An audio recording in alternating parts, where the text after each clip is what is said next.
কিশোরগঞ্জের শোলাকিয়া জঙ্গি হামলার 10 বছর আছে। 2016 সালের এই দিনে দেশের সবচেয়ে বড় ঈদগাহ ময়দানে সামান্য দূরে পুলিশের নিরাপত্তা চৌকিতে হামলা চালায় জঙ্গিরা। এতে স্থানীয় এক নারী সহ পুলিশের 2 সদস্য মারা যায়।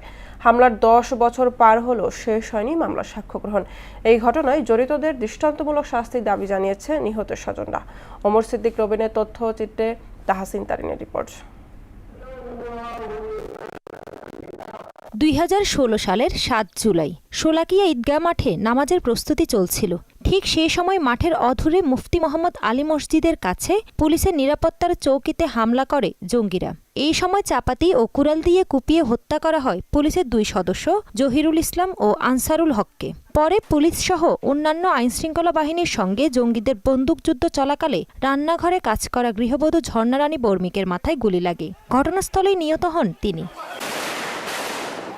পুলিশের গুলিতে মৃত্যু হয় জঙ্গি আবির রহমানের। হামলার ঘটনায় মোট 24 জনকে আসামি করা হলেও বিভিন্ন সময় বন্দুকযুদ্ধে 19 জন মারা যায়। 2018 সালে বাকি 5 জনের নামে অভিযোগপত্র দেয় পুলিশ। ঘটনার 10 বছর পার হলেও শেষ হয়নি সাক্ষ্য গ্রহণ। ঘটনার কথা মনে হলে এখনও আটকে ওঠেন স্থানীয়রা। মামলার উল্লেখযোগ্য অগ্রগতি না হওয়ায় হতাশ নিহত ঝর্ণা রানী বর্মিকের স্বজনরা। জঙ্গি তৎপরতায় জড়িতদের বিচারের দাবি করেন তারা। 10 বছর পরও আমরা বিচার কিভাবে চলছে ওইটাই বুঝতে পারতেছি না। আমিও তো বাচ্চা থাকিয়া তো মনে হইলেও 2 বছর হয়ে গেছে, এলাও তো আর এই কোনো বিচার আর পাইল না। জঙ্গি হামলা হয়েছিল, এটা এখনো আমাদের মনে হয় এবং এখনো এটা মনে হইলে খুব খারাপ লাগে। অনেকদিন হয়েছে কিন্তু এটার বিচারে সঠিকভাবে হইতাছে না। রাষ্ট্রপক্ষের আইনজীবী বলছে 102 জন সাক্ষীর মধ্যে ইতোমধ্যে 66 জনের সাক্ষ্য গ্রহণ শেষ হয়েছে।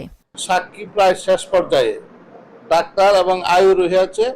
আমরা বিশ্বাস করি এই মামলায় আগামী তারিখে সাক্ষ্য সমাপ্ত হইলে সর্বোচ্চ শাস্তি নির্ধারিত করবেন বিজ্ঞ আদালত। অভিযোগপত্র দেয়া আসামিরা হলেন জাহাঙ্গীর আলম, মিজানুর রহমান, সবুর খান, জাহিদুল হক ও আনোয়ার। কিশোরগঞ্জ সন্ত্রাস দমন ট্রাইব্যুনাল 2 এর বিচারক সুপিয়া রহমানের আদালতে গেল 6 এপ্রিল সবশেষ সাক্ষ্য গ্রহণ হয়।